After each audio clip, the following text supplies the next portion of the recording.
Hey there with Agri drones. Today we are testing the droplet size on the EAVision J100. Now the reason this is very important is because the J100 actually has 4 different configurations on the nozzle.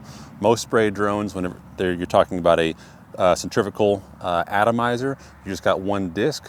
Well, with the J100 we have 4 configurations. So this is a nozzle set off of a J100. Motors up here, we have gearing system down here, and then this is how it comes, is it comes with these 2 discs where one rotates counterclockwise, one rotates clockwise. So this is one configuration here. But now if we remove this bolt on the bottom side, we can take this outer disc off and we can run it with just the 1 disc. And here we just have droplets coming out of these little orifices around the outside. This is our second configuration.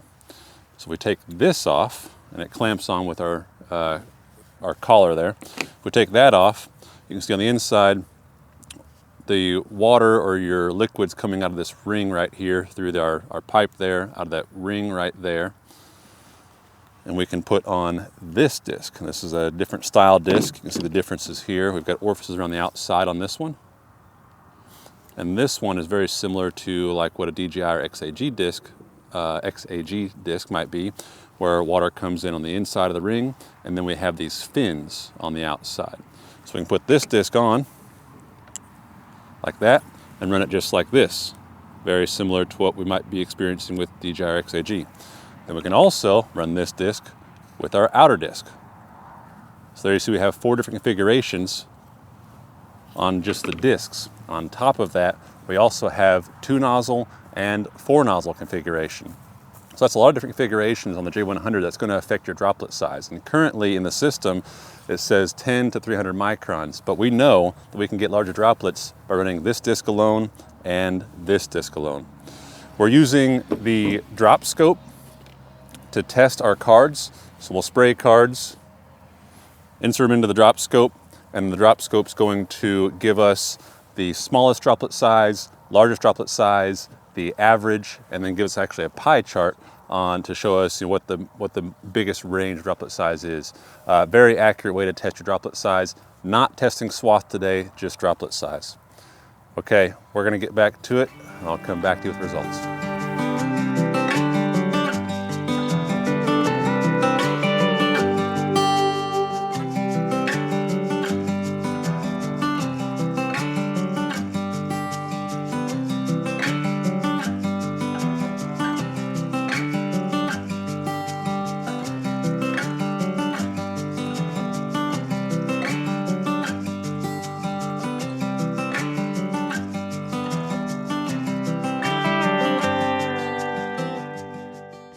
We have test results in. We have 37 test results in.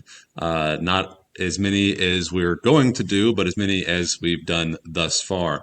We still have more to go. Many different types of configurations to look at. Nevertheless, we do have enough data to show you guys right now. So I know most everybody's concerned about how large of droplets can we make with the J100. How does it compare to the T50? But before we get into that, I want to touch on the opposite end of the spectrum, the smaller droplet sizes. The J100 is capable of producing 10 microns. Whenever you have the outer disc installed and your dual discs installed, then there's a 10 micron size setting. And this is one of those cards from a 10 micron size setting. And you can see we've got drops on there, but the vast majority of them are not big enough to actually activate the blue dye in the water sensitive paper. You can see a bunch of little specks there that just didn't have enough water to activate that dye because they're microscopic droplets. And if we look at the results from that particular card, it's all zeros. It just says extremely fine. And yeah, it's definitely extremely fine at 10 microns. This is something that only the J100 does, is produce these microscopic droplets. Now, when we look at the opposite end of the spectrum, let's just talk about what we're looking at right here. So on the right-hand side, this is from a pattern test, We have a third party come in and do string testing every year. We'll do the same thing with the J100 here this spring. This is from the T50, and this was done with the 4 nozzle configuration at 5 gallons per acre and set to 500 microns on the settings. Now we also had guar-based DRA in the tank as well with the water.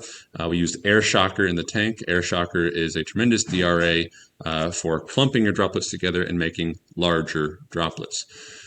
So what we got here was a VMD of 496. That's very close to 500, which is what we set.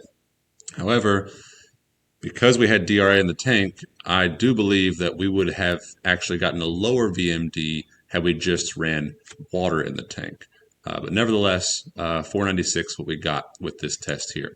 And I should also note, this was not with a drop scope, so it's not a one-to-one comparison between the 50 and the J100 here. This was, these cards were analyzed, they were scanned with a desktop scanner and run through a computer system that this company uses. Now over on the J100 side, which is right here, this test was done at 5 gallons per acre with the 4 nozzle configuration on the J100 with this disc installed. This is, where is that? There we go. This is the larger micron size disc, and we did not have the outer disc installed. So this was one of the 4 configurations that should produce a larger droplet size, and it did. We look at the VMD here, and we see we got a VMD of 437, and we had our micron size actually set to 300. So we got a larger droplet size than what was set, and that is because we did not run the outer disc. Also, to note here, we did not have DRA in the tank with this test on the J100, only water. If we were to run DRA, we would likely get a larger VMD. So, and everything else compared, left to right is very similar. 10% of our droplets were below 181 on the J100. 10% of the droplets were below 200, very similar there. 90% of the droplets were below 1200 on the J100, and 90% of the droplets were below 700 on the T50. So pretty similar results here. And if we look at the cards, we can see there's a card and droplets have a big splotch there for some reason. And there's more cards. So you can see pretty similar. Again, these were scanned differently. Nevertheless, what this shows us, and what this proves to us, is yes, we can get larger than 300. We can get very similar to what the T50 will produce at 500 microns, and yet we can still go down to 10 microns on the J100. Okay, we'll actually be posting all of these results on our Knowledge Hub whenever we start getting it spun up for our J100. So stay tuned for more results. Thanks.